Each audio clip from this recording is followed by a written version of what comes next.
بسم الله الرحمن الرحيم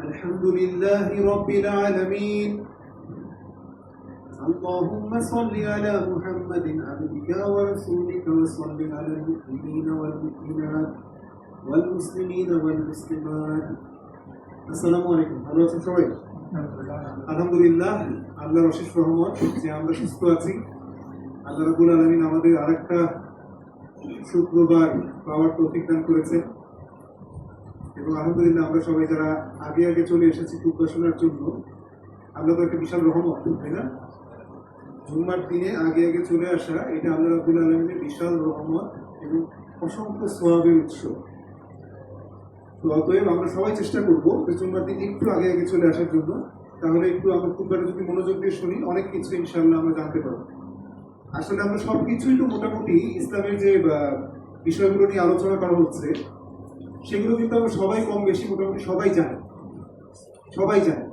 তাহলে বারবার আলোচনা করার গুরুত্বটা কি বারবার আলোচনা করার গুরুত্বটা হচ্ছে এটা যে যখন বারবার আলোচনা হয় তখন অন্তরের মধ্যে এটার ব্যাপারে একটা আবেগ তৈরি হয় পালন করার জন্য একটা আকাঙ্ক্ষা তৈরি হয় আজকে যে দোয়া এবং মুনাজাতের টপিক নির্ধারণ করা হয়েছে কারো কারো মনে হতে পারে যে দোয়া আর মুনাজাত নিয়ে তো আমরা সবাই জানি তাহলে এখানে আলোচনা করার কি আছে কিন্তু আমি যদি আজকে আলোচনা করি দেখবেন ইনশাআল্লাহ কিছু কিছু দোয়ার ব্যাপারে বা মুনাজাত করার ব্যাপারে আমাদের আগ্রহ আকাঙ্ক্ষা আরো বেড়ে যাবে এবং কিছু কিছু সময় দেখা যায় যে শয়তান আমাদের মধ্যে বিভিন্ন ধরনের অলসতা তৈরি করে সেই অলসতার জন্য দেখা যায় যে আমরা আল্লাহ রাব্বুল আলামিনের কাছে দোয়াটা করতে চাই অথচ দোয়া কিন্তু আল্লাহর সাথে সম্পর্ক রক্ষা করার জন্য সবচেয়ে গুরুত্বপূর্ণ মাধ্যম অতএব আজকে আমরা এই খুতবার বিষয়টা খুব ভালো মতো মনোযোগ দিয়ে শুনবো বোঝার চেষ্টা করব এবং এর মাধ্যমে আমার যদি সামান্যতম একটু আল্লাহর সাথে আমার কানেকশন বৃদ্ধি পায় তাহলে এটা কি আমার জন্য অনেক বড় লাভজনক জিনিস হবে তাহলে আজকে জুমার খুতবার বিষয় হচ্ছে দোয়া এবং মুনাজাত হ্যাঁ দোয়া আর মুনাজাত দুটো সমার্থক শব্দই বলা হয়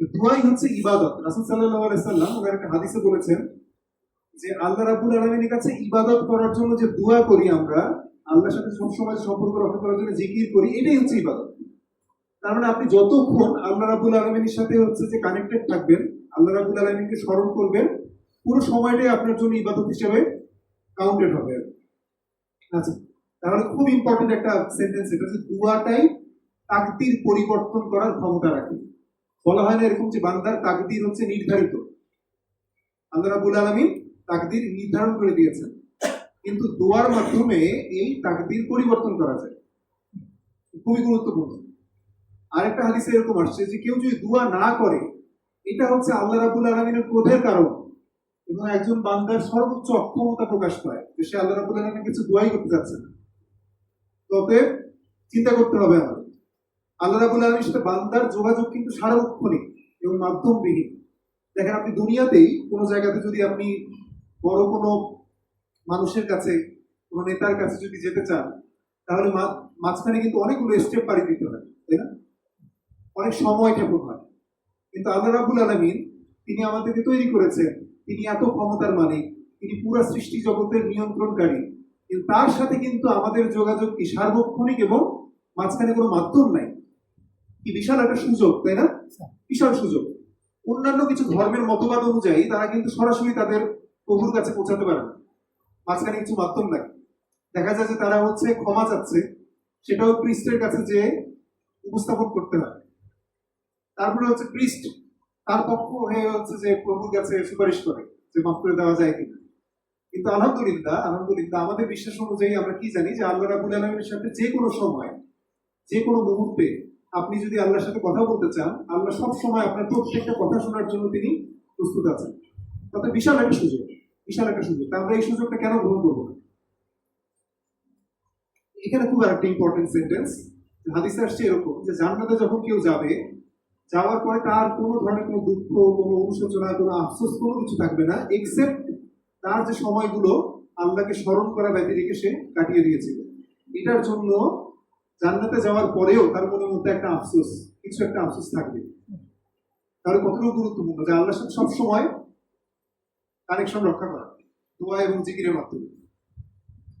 তারপর আল্লাহ রাব্বুল আলামিন চান যে আমরা যেটা আমাদের নগণ্য মানে তুচ্ছ বিষয় সম্পর্কেও আল্লাহ রাব্বুল আলামিনের কাছে চাই। হাদিসটা আসছে এরকম যে রাসূল সাল্লাল্লাহু আলাইহি ওয়াসাল্লাম বলতেছেন যে আল্লাহ রাব্বুল আলামিন বান্দার প্রত্যেকটা কথা শুনতে পছন্দ করেন, প্রত্যেকটা চাওয়া পূরণ করতে পছন্দ করেন। উদাহরণ দিয়ে তিনি এরকম বোঝাচ্ছেন যে তোমাদের কারো যদি একটা জুতার ফিতা প্রয়োজন হয়, সেটার জন্য আল্লাহর কাছে দোয়া করতে দ্বিধাবোধ করুন। মানে একেবারে তুচ্ছ জিনিস দিয়ে তিনি বোঝাচ্ছেন যে তোমার সামান্যতম বিষয়েও আল্লাহর কাছে চাও, আল্লাহ এটাতে খুশি হয়। দোয়া কবুলের শর্ত আমরা এর আগে একবার মানে একটা লেকচারে আমরা আলোচনা করেছিলাম যে ইবাদত কবুলের শর্ত কি কি, তাই না? দোয়াই যেহেতু ইবাদত, অতএব আল্লাহর সাথে যখন আমি কানেকশন রক্ষা করতে চাবো, এই কানেকশন রক্ষা করার মধ্যে বাধা হচ্ছে কয়েকটা জিনিস। আমরা তো জানলাম যে আল্লাহ রাব্বুল আলামিন সবসময় আমাদের কথা শুনেন, তাই না? কিন্তু কিছু জিনিস থাকে যে আল্লাহ রাব্বুল আলামিনের সাথে কানেকশনটাকে আমার বাধা দিবে। তাহলে কি কি জিনিস আমরা এর আগে জেনেছিলাম? এক নাম্বার হচ্ছে আমার ইমানের মধ্যে যদি কোনো ধরনের কোনো সন্দেহ, সংশয়, কোনো ধরনের কোনো গাফিলতি থাকে। আমি হয়তো বা মনে করতেছি যে আমি মুসলিম, আমি আল্লাহর কাছে আত্মসমর্পণ করেছি, কিন্তু বিভিন্ন বিষয়ে আমরা কিন্তু দৈনন্দিন জীবনে কথাবার্তার মাধ্যমে, কাজকর্মের মাধ্যমে আল্লাহর এই আনুগত্যের বাঁধন থেকে কিন্তু অনেক সময় মানুষজন কিভাবে বের হয়ে যায় সেটা নিজেও টের পায় না। তাহলে আপনি খুব চিন্তা করে দেখতে হবে যে আল্লাহ রাব্বুল আলামিন আমার জন্য যে কাজগুলোকে ফরজ করেছেন, যে কাজগুলো আমার দুনিয়াতে করণীয় বলে নির্ধারণ করেছেন, সেই কাজগুলোতে আমার মনের মধ্যে কোনো ধরনের কোনো সন্দেহ, সংশয়, অপছন্দের কোনো ব্যাপার স্যাপার এরকম কোনো কিছু আছে কি? তাহলে ঈমান সম্পর্কে পরিপূর্ণ নিশ্চিত হতে হবে। 2 নাম্বার হচ্ছে যে কোনো আমরা যখন ইবাদত করব বা দোয়া করব, সেটা কবুলের সর্বোত্তম মাধ্যম হচ্ছে কি সুন্নাহ অনুযায়ী আমল করা। রাসূল সাল্লাল্লাহু আলাইহি ওয়াসাল্লাম যেভাবে শিখিয়েছেন সেভাবে। তো অতএব তিনি যে মাসনুন দোয়াগুলো আমাদেরকে শিখিয়েছেন, আমরা যদি সেই দোয়াগুলো দিয়ে আমরা দোয়া করতে পারি, সেই দোয়া কবুলের সম্ভাবনা তত বেশি বেড়ে যায়। কুরআনে কিন্তু দেখবেন যে আল্লাহ নিজে থেকেই বান্দাকে অনেকগুলো দোয়া শিখাচ্ছেন। রব্বানা দিয়ে শুরু হয়েছে এরকম, তাই না? রব্বি দিয়ে শুরু হয়েছে এরকম অনেকগুলো দোয়া শিখাচ্ছেন। অতএব এই দোয়াগুলো যদি করেন, দেখবেন যে এই দোয়াগুলোর অর্থগুলো এত ব্যাপক যে এই দোয়া একটা দোয়া করার মাধ্যমে আপনার জীবনের অনেকগুলো জিনিস চাওয়া হয়ে যাচ্ছে। অতএব সেই দোয়াগুলো আমরা মুখস্থ করার চেষ্টা করব। আরেকটা বাধা হচ্ছে, এরকম আসছে হাদিসে যে যদি কেউ দোয়া করে কিন্তু সাথে রাসূল সাল্লাল্লাহু আলাইহি সাল্লামের জন্য দরুদ পড়া না হয়, সেই দোয়া আল্লাহ রাব্বুল আলামিনের কাছে পেন্ডিং অবস্থায় থাকে। মানে কিরকম? এরকম বলা হয়েছে যে আসমান এবং জমিনের মাঝখানে ঝুলন্ত অবস্থায় থাকে। আল্লাহ রাব্বুল আলামিন সেটা ততক্ষণ পর্যন্ত গ্রহণ নাও করতে পারে যতক্ষণ পর্যন্ত রাসূল সাল্লাল্লাহু আলাইহি সাল্লামের উপরে দরুদ পড়া হবে না। তাহলে একেবারে সংক্ষিপ্ত দরুদ আমরা পড়তে পারি সাল্লাল্লাহু আলাইহি ওয়া সাল্লাম। অথবা আমি দোয়ার সময় যেটা বলি যে আল্লাহুম্মা সাল্লি আলা মুহাম্মাদিন আবদিকা ওয়া রাসূলিকা ওয়া সাল্লি আলাল মুমিনিনা ওয়াল মুমিনাত ওয়াল মুসলিমিনা ওয়াল মুসলিমাত। এই দরুদটা পড়ার সুবিধাটা হচ্ছে এরকম যে দোয়া কবুলের আরেকটা অন্যতম শর্ত হচ্ছে যে আপনি যদি আপনার দোয়ার মধ্যে অন্য আরেকজনের জন্য দোয়া করেন, আরেকজন মুসলিম বান্দার জন্য যদি দোয়া করেন, সেই দোয়া কবুলের সম্ভাবনা তত বেড়ে যায়। তাহলে এই দরুদটার মধ্যে আপনার মুমিন, মুমিনাত, মুসলিম, মুসলিমাত মানে নারী পুরুষ সব একেবারে মুমিনাতের জন্য দোয়া করা হয়েছে। তবে এইটা আমরা একটু করার চেষ্টা করতে পারি। তাহলে আমরা একটু দেখবো যে আমরা যে কোনো জায়গায় যদি যাই বা কোনো ঊর্ধ্বতন কর্তৃপক্ষের কাছে যদি আমরা চিঠি লিখি, তাহলে কি করি? প্রথমে কিছু প্রশংসামূলক বাক্য আমরা ব্যবহার করি, তাই না? যে বিনীত নিবেদন, এই যে মানে যখন আমরা ছোটবেলায় চিঠি লেখা শিখেছিলাম, তখন কিরকম ভাবে লিখেছিলাম যে বিনীত নিবেদন, এই যে আমি আপনার স্কুলের একজন অনুগত ছাত্র, তাই না? নিয়মিত ছাত্র। অতএব আমার আবেদনগুলো হচ্ছে এই। দেখেন আল্লাহ রাব্বুল আলামিন কোরআনের শুরুতেই শিখাচ্ছেন এইভাবে যে আপনি যখন সূরা ফাতিহা পড়ছেন তখন কি প্রথমে প্রশংসা দিয়ে শুরু করছেন, তাই না? সানা যখন করতেছেন আপনি আল্লাহু আকবার বললেন, আল্লাহ মহান বা আল্লাহ অনেক বড়, এটা বলে কি আল্লাহর প্রশংসা করলেন। তারপরে সানা পড়লেন, সানার মধ্যেও কিন্তু আল্লাহর প্রশংসামূলক বাক্য। তারপর সূরা ফাতিহা যখন পড়া শুরু করলেন, দেখেন যে আলহামদুলিল্লাহি রাব্বিল আলামিন, সমস্ত প্রশংসা সৃষ্টি জগতের মালিকের, তাই না? আর রহমানির রহিম, যিনি পরম করুণাময়, অসীম দয়ালু। মালিক ইয়াউমিদ্দিন, যিনি বিচার দিনের মালিক। ইয়াকা না'বুদু ওয়া ইয়াকা নাস্তাঈন, এটা খুব ইম্পর্টেন্ট একটা বাক্য যে আল্লাহ আমার আর কেউ নাই, আমি তো ইবাদত করি শুধুমাত্র আপনার, সাহায্য চাই শুধুমাত্র আপনার কাছে। কেউ যদি এরকম অনুনয় নিয়ে বলতে পারে যে আমার তো অন্য কোনো জায়গায় যাওয়ার কোনো জায়গা নাই, আল্লাহ রাব্বুল আলামিন আপনি আমার একমাত্র ভরসা, তাহলে কি কবুলিয়তের সম্ভাবনা বাড়বে না? যে কোনো মানুষের কাছে আপনার সন্তান এসে যদি আপনার কাছে বলে যে আপু তুমি ছাড়া তো আমার অন্য কারো কাছে চাওয়ার কোনো উপায় নাই, তাহলে তুমি আমাকে এই জিনিসটা দাও। তাহলে বাক্যটার মাধ্যমে কি অন্তর নরম হয় না? মনে হয় না যে দিয়ে দেই? আল্লাহ রাব্বুল আলামিন নিজে থেকে শিখাচ্ছেন, দেখেন যে আমরা কেবল আপনারই ইবাদত করি, আপনার কাছে সাহায্য চাই। তার মানে প্রত্যেক নামাজে আমরা কিন্তু আমাদের ইবাদত ইমানটাকে কিন্তু নবায়ন করছি, তাই না? যে আল্লাহ আমি তোমারই শুধুমাত্র ইবাদত করি, তোমারই কাছে সাহায্য চাই। তাহলে এখন আমার কি দরকার? কি দরকার? তাহলে আমার প্রথম যে জিনিসটা দরকার সেটা হচ্ছে কি, ইহদিনাস সিরাতাল মুস্তাকিম, যে আল্লাহ আমাদেরকে সঠিক পথ যেটা সেটা দেখাবে। মানুষ হিসাবে আমাদের ক্ষমতা তো খুবই সীমিত, তাই না? আপনারা যদি একটু চিন্তা করেন যে আমাদের যতটুকু আমরা দেখি দুনিয়াতে, এটার একটা সীমা আছে না? সীমা আছে। 4,000 থেকে 11,000 ওয়েভ লেন্থের যে লাইট, শুধুমাত্র আমরা এটাকেই দেখতে পাই। এর বাইরে যে অতিবেগুনি রশ্মি আছে, অবলোহিত রশ্মি আছে, ইনফ্রারেড রে আমরা বলি, এই যে জগৎগুলো, এটা কিন্তু আমরা দেখতে পাই না। অতএব এই জগতের মধ্যে অসংখ্য আলো, অসংখ্য দৃশ্য ঘোরাফেরা করছে, যেগুলো দেখার সক্ষমতা আমার নাই। শব্দও কিন্তু আমরা একটা নির্দিষ্ট রেঞ্জে শুনি, 20 থেকে 20,000 হার্টস, তাই না? এরকম আমরা করেছি। এর বাহিরের যে শব্দ মানে তার কিন্তু আমরা শুনি না। অতএব আমাদের ক্ষমতা কিন্তু খুবই সীমিত। তবে আল্লাহ রাব্বুল আলামিনের কাছে আমি সাহায্য চাচ্ছি যে ইহদিনাস সিরাতাল মুস্তাকিম, আল্লাহ আপনি আমাকে সঠিক পথটা দেখায় দেন। এখন দেখেন যে আমরা যদি প্রত্যেক নামাজে শুধুমাত্র এই জিনিসটা মনোযোগ সহকারে বলতে পারি যে আল্লাহ আমাকে সঠিক পথটা দেখান, আপনি এই কথাটা বলার সময় যদি মনোযোগ রাখেন, আল্লাহর কাছে অনুনয় বিনয় সহকারে ভালো মতো চান, আপনার কি মনে হয় যে আল্লাহ আমাদেরকে সঠিক পথ দেখাবেন না? অবশ্যই দেখাবেন। কিন্তু সমস্যা হচ্ছে এটা যে আমরা যা করি আমরা তা বুঝি না। ছোটবেলা থেকে আমরা বিভিন্ন ধরনের দোয়া করি, ইমাম সাহেব সামনে পড়েন, আমরা শুধু খালি আল্লাহুম্মা আমিন বলি আর মনে করি যে না দোয়া মনে হয় কবুল হয়ে গেল। কিন্তু আমি যদি জিনিসটা নাই বুঝি যে আল্লাহর কাছে আমি কি চাচ্ছি, কি মনে হয় আল্লাহ কি কবুল করতে মানে পারেন বলেন? মানুষের কাছে চাইলে তো মানুষ কবুল করে না। আল্লাহর মতো এত সর্বশক্তিমান একজন সত্তার কাছে আপনি যখন না বুঝেই চাচ্ছেন, আল্লাহ তো কবুল নাও করতে পারেন, তাই না? তবে যা চাবো আল্লাহর কাছে বুঝে বুঝে চাইতে হবে, ঠিক আছে? এবং লাস্টের যে ইম্পর্টেন্ট দোয়া কবুলের শর্ত সেটা হচ্ছে হালাল রিজিক অবশ্যই থাকতে হবে। কারণ নিজের জীবনের মধ্যে ভালো মতো মানে একেবারে যাচাই করে দেখতে হবে যে আল্লাহর সাথে আমার এই কানেকশনের বাধার ক্ষেত্রে রিজিকের কোনো বাধা আছে কিনা। খুব ইম্পর্টেন্ট, খুব ইম্পর্টেন্ট। সুদ থেকে দূরে থাকতে হবে, সুদের সাথে কোনো ধরনের কোনো সম্পর্ক থাকা যাবে না, হালাল খাবার খেতে হবে ইনশাআল্লাহ। তাহলে দোয়ার সুন্নাত কি কি আমরা একটু দেখি। যে নিজের জন্য নিজে দোয়া করা, এটাকে হাদিসে বলা হয়েছে সবচেয়ে কল্যাণকর। আমরা অনেক সময় মানুষের কাছে শুধুমাত্র দোয়া চাই, কিন্তু নিজে থেকে দোয়া করি না। আমরা অনেক ওলিয়া উলিয়া বুজুর্গের কাছে যাই দোয়া চাই, মনে করি যে উনি দোয়া করবেন হয়ে যাবে, নিজে থেকে কোনো দোয়া করি না। কিন্তু রাসূল সাল্লাল্লাহু আলাইহি ওয়াসাল্লাম শিখাচ্ছেন যে নিজের জন্য নিজের দোয়া, এটাই আল্লাহ রাব্বুল আলামিন সবচেয়ে বেশি পছন্দ করেন।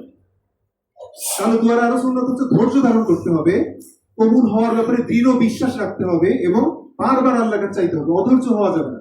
আমরা একটা দোয়া করলাম, কবুল হচ্ছে না, মনে করতেছি যে আল্লাহ কখনো আমার দোয়া কবুল করছেন না বা শুনছেন না, এরকম মনে করা যাবে না। সবসময় মনের মধ্যে এই ধারণা রাখতে হবে যে আমি তো যেহেতু মুমিন, আমি আল্লাহ রাব্বুল আলামিনের কাছে দোয়া করছি, এই দোয়া অবশ্যই কবুল হবে। কারণ দোয়া কবুলের কিছু স্টেজ আছে আর কি। হ্যাঁ, স্টেজগুলো যদি সংক্ষেপে এভাবে বলি যে আপনি যখন যেই দোয়া করলেন, আল্লাহ রাব্বুল আলামিন সাথে সাথে সেই দোয়া শুনতে পারেন, সাথে সাথে কবুল করতে পারেন।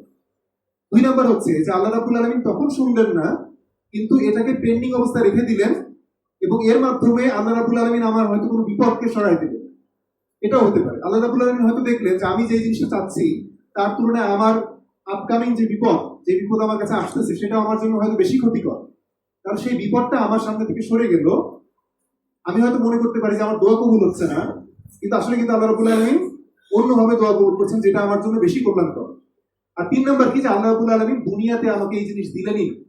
আমি দোয়া করলাম, দুনিয়াতে আল্লাহ রাব্বুল আলামিন আমাকে এই জিনিস দিলেন না। দিবেন কখন? আপনি যখন হচ্ছে যে হাসরের ময়দানে যাবেন, তখন দেখবেন যে বিশাল সওয়াবের ভান্ডার আপনার সামনে প্রস্তুত। আপনি বলবেন যে আল্লাহ এত কিছু তো আমি করি নাই। আল্লাহ তখন বলবেন যে তুমি যে আমার কাছে দোয়া করতা, এই দোয়াগুলোকে দেখো তোমার জন্য প্রিজার্ভ করে রেখে দিয়েছি। তাহলে আল্লাহর কাছে দোয়া করতে হবে এইভাবে যে আল্লাহ আমার জন্য যেটা সবচেয়ে কল্যাণকর, আপনি সেই জিনিসটা আমাকে দেন। আল্লাহুম্মা ইন্নী আসআলুকা আল-আফিয়া, এরকম একটা দোয়া আছে যে আল্লাহ আমার জন্য যেটা সবচেয়ে বেশি কল্যাণকর সেই জিনিসটা আমাকে দেন। একটা জিনিস আমি বলি, আমি কিছুদিন আগে আলহামদুলিল্লাহ ভীষণ দেরি হওয়ার কারণে উমরা করার সুযোগ দিয়েছিলেন আল্লাহ। যখন বিভিন্ন মানুষের কাছে সাজেশন নিচ্ছিলাম, তখন অনেকে শিখাই দিচ্ছিল এরকম যে কাবা শরীফ যখন প্রথম দেখা হয় তখন সেই সময়ের দোয়া আল্লাহ রাব্বুল আলামিন কবুল করেন। অনেকে শিখাই দিল এরকম যে যখন প্রথম দেখবা কাবা শরীফ, সাথে সাথে দোয়া করবো যে আল্লাহ এখন থেকে আমি যা দোয়া করবো সবকিছু কবুল করবো, তাই না? চিট কোড একটা, মানে আল্লাহর কাছে আমি যা দোয়া করবো সবসময় কবুল হবে।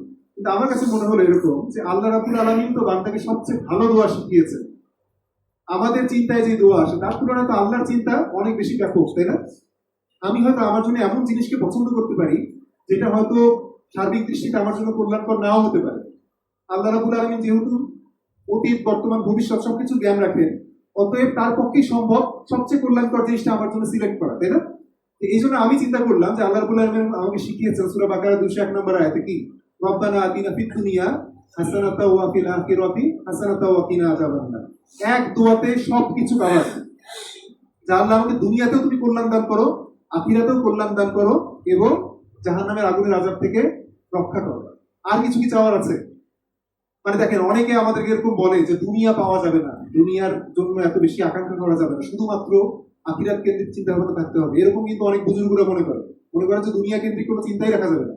কিন্তু আল্লাহ শিখাচ্ছেন যেন তুমি দুনিয়াতেও সর্বোচ্চ কল্যাণ চাও, আখিরাতেও সর্বোচ্চ কল্যাণ চাও এবং আগুনের আযাব থেকে রক্ষা করো, এভাবে চাও। তাহলে আমি কি সেটা যদি চাই, সেটাই সবচেয়ে বেশি বেটার হয় না? তাহলে এই দোয়াটা খুবই ইম্পর্টেন্ট। বলা হয়েছে কোরআনের মধ্যে যতগুলো দোয়া আছে তার মধ্যে সবচেয়ে ইম্পর্টেন্ট দোয়া হচ্ছে এটা, রব্বানা আতিনা ফিদ দুনিয়া হাসানাতাও ওয়া ফিল আখিরাতি হাসানাতাও ওয়া কিনা আযাবান্নার। বোঝাও কিন্তু খুব কঠিন না, কিন্তু সত্যিকার অর্থে এই দোয়াগুলো কিন্তু আমরা ছোটবেলা থেকে পড়ছি, সবাই জানি, কিন্তু অর্থ বুঝি না। তাহলে আল্লাহর কাছে কবুল কি হবে? আচ্ছা, তাহলে চিন্তা করতে হবে। তাহলে আরেকটা বলা হয় শুধু ভালো এবং হালাল বিষয়ের ব্যাপারেই আল্লাহর কাছে দোয়া করতে হবে, খারাপ মন্দ কোনো বিষয়ের জন্য আল্লাহর কাছে দোয়া করা যাবে না। এখন দেখবেন যে অনেক জায়গায় এরকম প্রচলন আছে, সিনেমা রিলিজ হচ্ছে, ধরেন সিনেমা রিলিজ হচ্ছে, তো সেখানে সাক্ষাৎকারে যে নায়ক বলতেছে যে সিনেমা যাতে হচ্ছে অনেক হিট হয়, দোয়া করবেন, ইনশাল্লাহ অনেক হিট হবে। সে বুঝেও না যে আসলে কি ব্যাপারে সে হচ্ছে যে এরকম বলতেছে। অতএব হারাম কোনো বিষয়ের ব্যাপারে, হারাম কোনো জিনিসের ব্যাপারে আল্লাহর কাছে প্রার্থনা করা যাবে না এবং সেটা কবুলের আশাও করা যাবে না। ঠিক আছে? আল্লাহর মহান নাম এবং ইসমে আজমের মাধ্যমে যদি দোয়া করা হয়, সেই দোয়া কবুল হওয়ার সুযোগ বেড়ে যায়। যেমন যেটা বললাম যে আপনি যদি মনে করেন যে আল্লাহ রাব্বুল আলামিনের কাছে কোনো দোয়া কবুল করাবেন, তাহলে আল্লাহর প্রশংসামূলক যে নামগুলো আল্লাহ রাব্বুল আলামিন শিখাচ্ছেন সেই নামগুলো ব্যবহার করে আল্লাহর কাছে দোয়া চাওয়া। যে আল্লাহ আপনি তো গাফুরুর রহিম, আপনি আমাকে ক্ষমা করে দেন, আপনি তো সর্বশক্তিমান, আপনার ক্ষমতা সবকিছু আছে, আপনি এই জিনিসটা আপনি দিবেন না কেন, আমাকে দেন। বারবার চাইতে হবে, মনোযোগ এবং বিনয় দিয়ে চাইতে হবে। আর একটা সুন্নত হচ্ছে যে আপনার কোনো মুসলিম ভাই যে আপনার সামনে নাই, তার জন্য দোয়া করা। তাহলে আপনি তার জন্য যে দোয়াটা করবেন সেটা আপনার জন্য আল্লাহ রাব্বুল আলামিন কবুল করবেন। আর দোয়ার আগে অবশ্যই ভালো কিছু কাজ করা। ধরেন যে আপনার জীবনে স্পেশাল কোনো একটা জিনিস দরকার, তাহলে সেই দোয়াটা করার আগে আপনি 2 রাকাত নফল নামাজ পড়েন, একটু কিছু দান করেন, তারপর আল্লাহ রাব্বুল আলামিনের কাছে চান, তাহলে দোয়া কবুলের সম্ভাবনা অনেক বেড়ে যায়। কারণ দোয়া কবুলের গুরুত্বপূর্ণ সময় কি আমরা সবাই জানি, নামাজে সিজদার সময়, এই সময়টা খুবই গুরুত্বপূর্ণ দোয়া কবুলের জন্য। তা আমরা কিন্তু সিজদায় যাই, অধৈর্য হয়ে যাই, শুধুমাত্র কোনোভাবে সুবহান রাব্বিয়াল আলা বললাম, শেষ, উঠে গেলাম, কোনো ধরনের কোনো দোয়া করার চেষ্টা করি না। কিন্তু বলা হচ্ছে এই সময় আল্লাহ রাব্বুল আলামিন বান্দার সবচেয়ে নিকটবর্তী থাকে। অতএব এই সময় আমি খুব আগ্রহ নিয়ে, আকাঙ্ক্ষা নিয়ে কোরআনে যে সমস্ত দোয়াগুলো বলা হয়েছে সেই দোয়াগুলো করার চেষ্টা করবো ইনশাআল্লাহ। 5 ওয়াক্ত ফরজ নামাজে পড়ে দোয়া কবুল হয়। অনেকে দেখা যায় যে নামাজে সালাম ফিরানোর সাথে সাথে উঠে চলে যায়, না, একটু বসতে হবে, এই সময়টা খুবই গুরুত্বপূর্ণ। কি কি আমল করা যায় পরবর্তীতে আসতেছে। তার একটা তাশাহুদ এবং দরুদের পরে আপনারা যখন দোয়া মাসুরা পড়েন, ওই সময়টা দোয়া কবুলের সময়। দোয়া মাসুরাকে আমরা বুঝে পড়ি, খুব সুন্দর কিন্তু অর্থ। আল্লাহুম্মা ইন্নী যালামতু নাফসি, আল্লাহ আমি আমার নফসের উপরে জুলুম করে ফেলেছি, আপনি ছাড়া তো মাফ করার, মাগফিরাত দেওয়ার, মুক্তি দেওয়ার কেউ নাই, আপনি তো গাফুরুর রহিম, আমাকে মাফ করে দেন। আপনি যদি মাফ না করেন তাহলে তো আমি ক্ষতিগ্রস্তদের অন্তর্ভুক্ত হয়ে যাব। খুবই সুন্দর সুন্দর অর্থ। শেষ রাতের দোয়া, তাহাজ্জুদের নামাজের সময়ের দোয়া, রাতের যে শেষ 1/3 সেই সময় আল্লাহ দোয়া কবুল করেন। রমজান মাসে রোজা অবস্থায় এবং ইফতারের আগে আগে এই সময় দোয়া কবুল হয়। আজান এবং ইকামতের মাঝখানে, আজান হয়ে গেছে এবং ইকামত হওয়া পর্যন্ত এই যে এই সময়টা চলতেছে, এই সময় কিন্তু আল্লাহ দোয়া কবুল করেন। যুদ্ধের ময়দানে আল্লাহ রাব্বুল আলামিন দোয়া কবুল করেন। যেগুলো সবুজ সবুজ দিয়ে দেখানো হয়েছে, মানে কি এগুলো আমাদের পক্ষে সবসময় করা পসিবল। বৃষ্টির সময় দোয়া কবুল হয়। শুক্রবারের বিশেষ কিছু মুহূর্ত, শুক্রবারের রাত, এই যে আজকে যে রাত চলে গিয়েছে, বিগত রাত, এবং শুক্রবারের এই যে নামাজের সময় এবং হচ্ছে আসরের নামাজের পরের যে সময়টা, সেই সময়টা কিন্তু দোয়া কবুলের সময়। এই সময়টাকে আমরা অবহেলা করে কাটাবো না। দেখা যায় যে আমরা শুক্রবারের রাত আরো বরঞ্চ আরো বেশি অবহেলা করি। বৃহস্পতিবারের রাতের লেট নাইট আমরা হচ্ছে যে জেগে থেকে বিনোদন, হাবিজাবি অনেক কিছু কনজিউম করি, কিন্তু দোয়া করতে বা ইবাদত করতে কিন্তু ভুলে যাই। এবং কাবা শরীফ প্রথম দেখায় বা জমজমের পানি পানরত অবস্থায় দোয়া কবুল হয়। তার ন্যূনতম যে আমলগুলো করা উচিত, এখন অনেক আমল আছে। আপনি যদি হিসনুল মুসলিম নামে একটা অ্যাপ্লিকেশন আপনাদেরকে বলেছিলাম, ওই অ্যাপ্লিকেশন যদি আপনারা ফলো করেন দেখবেন যে রাসূল সাল্লাল্লাহু আলাইহি সাল্লামের সুন্নাত সমৃদ্ধ অনেক আমল আছে, অনেক দোয়া আছে। কিন্তু আমরা তো এত আমল এত দোয়াতে একসাথে করতে পারবো না, তাই না? তাহলে ন্যূনতম যে অংশগুলো প্রত্যেকদিন আমার করা উচিত সেগুলো আমি এখানে বর্ণনা করব। তাহলে বলা হচ্ছে কি যে আয়াতুল কুরসি এবং শেষ 3 সূরা প্রত্যেক ফরজ নামাজের পরে একটু বসবো আমরা সবাই, বসে আয়াতুল কুরসিটা একটু বুঝে বুঝে পড়বো। বুঝে বুঝে পড়াটা কিন্তু শর্ত, না বুঝে পড়া শর্ত না। এখানে বলা হয়েছে কেউ যদি আয়াতুল কুরসি বুঝে বুঝে পড়ে তাহলে এটার সওয়াবটা এত বেশি যে তার জান্নাতে যাওয়ার জন্য মৃত্যু ব্যতিরেকে আর কোনো বাধা নেই। এত বড় একটা ইম্পর্টেন্ট সুযোগকে আমরা হাতছাড়া করব? আপনাকে যদি বলা হয় এরকম যে অমুক কাজটা করো, তোমার প্রমোশনের জন্য আর কোনো বাধা নাই, যখন তোমার টার্ন আসবে, সময় আসবে, আসা মাত্র তোমার প্রমোশন হয়ে যাবে, অতএব প্রত্যেকদিন এই কাজটা করতে হবে। কেউ কি মনে হয় যে মিস দিবে?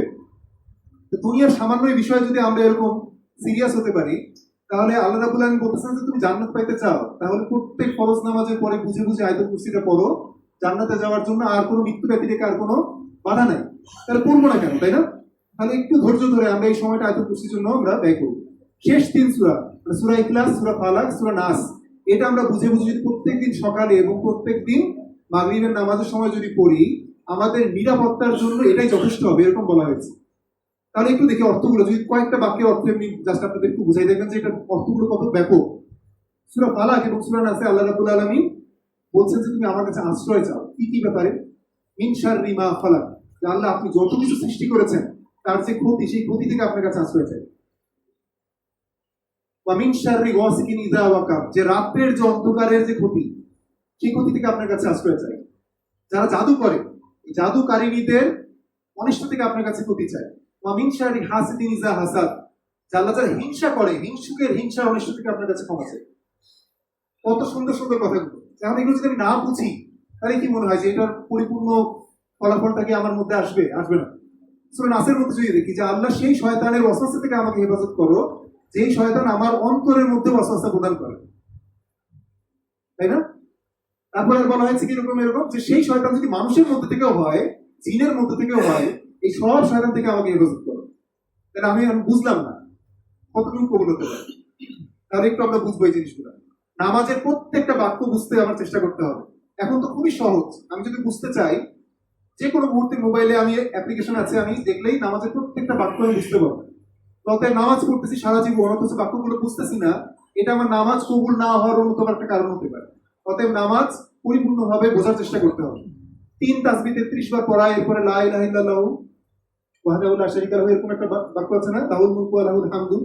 এটা যদি কেউ একবার পড়ে, বলা হয়েছে তার গুনার পরিমাণ যদি সমুদ্রের ফেনা পরিমাণ হয়, সেই গুনাহ আল্লাহ রাব্বুল আলামিন মাফ করে দিবেন। আর কেউ যদি এই বাক্যটা সকালে এবং সন্ধ্যায় 10 বার করে পড়ে, এটার সওয়াব হচ্ছে এরকম যে তার মর্যাদা আল্লাহ রাব্বুল আলামিন 10 গুণ বৃদ্ধি করবেন। 10টা সওয়াব লেখা হবে, 10টা গুনাহ মাফ করা হবে, 10 জন দাস মুক্ত করা হবে, এবং ওই দিনের জন্য তার যে আমলটা হলো, এই আমলটা এত ব্যাপক হবে যে তার চেয়ে যদি আর কেউ বেশি তেলাওয়াত না করে, মানে এই বাক্যটা, তাহলে তার আমলটাই সর্বোচ্চ হবে। মানে যদি আমি মাপে ধরে পড়ার চেষ্টা করবো ইনশাআল্লাহ। সাইয়্যিদুল ইস্তিগফার আমরা সবাই কি জানি? খুবই ইম্পর্টেন্ট, একটু পরে আসছি আবার। সূরা বাকারার শেষ 2 আয়াত মুখস্থ করবো, এবং এটার মধ্যে ব্যাপক অর্থ। আল্লাহ বলবেন এখানে কি সুন্দর সুন্দর কিছু কথা বলছেন, যে আল্লাহ আমাদের উপরে এমন কোনো বোঝা আপনি দিয়েন না যেই বোঝা বা বহন করার সামর্থ্য আমাদের নাই। কত ইম্পর্টেন্ট কথা না? যে আল্লাহ এমন কোনো পরীক্ষা আমাদের উপরে দিয়েন না যে পরীক্ষা পাশ করার মতন সক্ষমতা আমার নাই। কত সুন্দর কথা। আল্লাহ আপনি পূর্ববর্তী জাতিদের উপরে যেরকম পরীক্ষা দিয়েছিলেন, আমার উপরে এরকম পরীক্ষা দিয়েন না। তারপরে মানে আমরা প্রশংসামূলক অনেকগুলো বাক্য আছে এই দোয়ার মধ্যে, আমরা দেখে নিব। প্রত্যেকদিন জান্নাত লাভের জন্য দোয়া করবো, জাহান্নাম থেকে মুক্তির জন্য দোয়া করবো, কবরের আযাব, দাজ্জালের ফিতনা, এগুলো থেকে মুক্তির জন্য দোয়া করবো। দোয়া কিন্তু নিজে নিজেই বোঝা অনেক সহজ। যেমন আল্লাহুম্মা ইন্নী আউযু বিকা মিন আযাবিল কবর, কবরের আযাব। আল্লাহুম্মা ইন্নী আউযু বিকা, এইটুকু লাগাবেন শুধুমাত্র। আল্লাহুম্মা ইন্নী আউযু বিকা, তারপরে যেটা থেকে মুক্তি চান সেটা লাগাই দিবেন।